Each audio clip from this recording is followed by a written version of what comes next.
नमस्कार भाव कलश। मैं दीप्ति एक बार पुनः उपस्थित हूँ अपने इस प्यारे परिवार में अपनी एक गद्य रचना के साथ। उम्मीद करती हूँ आप सबों को मेरी रचना पसंद आएगी। मेरी इस रचना का शीर्षक है मर्यादा की लक्ष्मण रेखा का औचित्य। जी हाँ, मर्यादा की लक्ष्मण रेखा का औचित्य। तो शुरू करती हूँ मैं अपनी ये रचना और इसके संबंध में मेरा क्या विचार है। इसके संबंध में मैं आप सबों को अपनी कुछ बातें सुनाऊंगी और आप सबों के समक्ष अपने विचार रखूंगी। हमारी संस्कृति में स्त्रियां आदिकाल से पूजित रही हैं। उन्हें लक्ष्मी स्वरूपा मानकर इस बात को भी उजागर किया गया है कि यत्र नारी पूज्यते तत्र देवता रमन्ते। पर आदिकाल से ही उनके लिए मर्यादा की लक्ष्मण रेखा को भी रेखांकित किया गया है। तो यहाँ बात ये उठती है कि इस मर्यादा की लक्ष्मण रेखा का औचित्य क्या है। क्या सभी मर्यादाएं सिर्फ औरतों के लिए हैं या कुछ पुरुषों के लिए भी होनी चाहिए। मेरे शब्दों में कहें तो मर्यादाएं दोनों के लिए निहित होनी चाहिए और अपने अपने हिस्से की मर्यादा का पालन भी दोनों को समुचित तरीके से करना चाहिए। तब जाकर हमारा ये परिवार, समाज, जिनसे मिलकर हमारा देश बनता है, ये वास्तविक अर्थ में स्वतंत्र हो पाएगा। पर वास्तविकता वास्तव में इसके विपरीत है।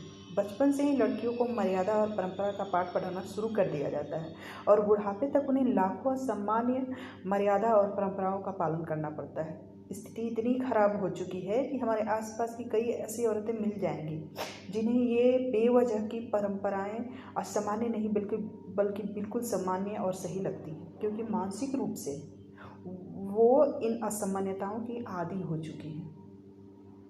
और दूसरी ओर पुरुष के लिए कोई सुदृढ़ लक्ष्मण रेखा नहीं है। ये अपने विचार, अपने कार्य और अपने निर्णय के लिए बहुत हद तक स्वतंत्र होते हैं।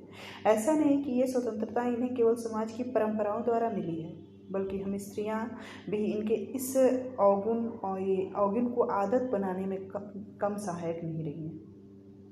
माँ को प्रथम शिक्षिका और घर को प्रथम पाठशाला कहा गया है। तो यदि बचपन से ही लड़कों को ये बात बताई जाए कि कोई मर्यादा या परंपरा यदि समाज में है और वो समाज के विकास के लिए आवश्यक है, तो ऐसी परंपराएं स्त्री और पुरुष दोनों के लिए जरूरी है। ये समाज के किसी एक वर्ग विशेष के लिए नहीं बना है। जैसे यदि किसी परिवार को चलाने के लिए औरत में सहनशीलता आवश्यक है, तो पुरुष के लिए यहाँ अत्यंत जरूरी हो जाता है कि वो इस सहनशीलता को बनाए रखने में बराबर आए और समुचित सम्मान करें। जहाँ तक मेरा मत है, मर्यादाओं की एक लक्ष्मण रेखा निश्चित तौर पर होनी चाहिए, पर स्त्री और पुरुष दोनों के लिए अर्थात समाज के लिए इसकी आवश्यकता है, न कि सिर्फ औरत के लिए। और इस दिशा में प्रयास प्रारंभ हो चुका है। मैं मर्यादाओं की सीमा की ज़रूरत का उल्लेख इसलिए कर रही हूँ क्योंकि आज के युग में स्त्री और पुरुष दोनों ही मर्यादाओं का हनन कर रहे हैं। पूर्णतः तो नहीं, पर आंशिक रूप से औरतों ने भी अपनी स्वतंत्रता पाई और कहीं कहीं वो इसका दुरुपयोग भी कर रही हैं। अतः मर्यादा और परंपरा की और लक्ष्मण रेखा निश्चित हो, पर यह रेखा हमारे संपूर्ण समाज, देश व हमारी मनोहर संस्कृति को सुंदर, सभ्य और साम्य बनाने के लिए। धन्यवाद मुझे सुनने के लिए। और